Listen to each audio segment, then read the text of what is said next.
Thank you. Next question, the member for Hamilton West, Ancaster Dundas. Thank you, Mr. Speaker. My question this morning is for the Minister of Finance. Good morning, Minister. Today, the Financial Accountability Officer released a scathing report that shows Ontarians will see fewer benefits from the LIFT tax credit than they would have if the government didn't freeze the minimum wage. 300,000 Ontarians that would have benefited from a higher minimum wage will see no benefits at all under the government's scheme that puts workers last. And those that do get something will be more than $400 worse off than they would have been if they could have just earned a $15 an hour wage. Does the minister continue to stand by a plan that leaves hundreds of thousands of Ontarians worse off? Questions to the Minister of Finance. Thank you, Speaker. Let's start with the facts. The Financial Accountability Officer confirmed that our government's LIFT credit will put $2 billion back in the pockets of low-income earners over the next 5 years.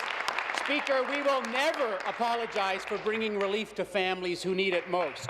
The FAO recognized that over 1 million people will receive tax relief thanks to our government LIFT credit. He also previously recognized the damage of increasing the minimum wage too quickly. I'll quote what the FAO said. Quote, that Ontario's proposed minimum wage increase will result in the loss of approximately 50,000 jobs, with job losses concentrated amongst teens and young adults. Speaker, we took a balanced approach. By pausing the increase in minimum wage, our government has given businesses time to adjust to avoid further losses while still providing relief to low-income earners.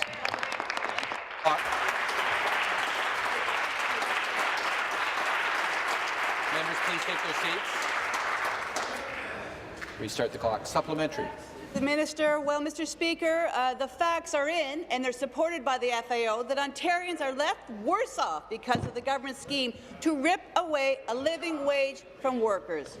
To add insult to injury, the minister is pretending that his tax credit will make families whole again after his decision to freeze the minimum wage. But the Financial Accountability Officer makes it painfully clear today that families will not be made whole. Why is the minister defending a plan that will leave minimum wage earners over $400 poorer? Good.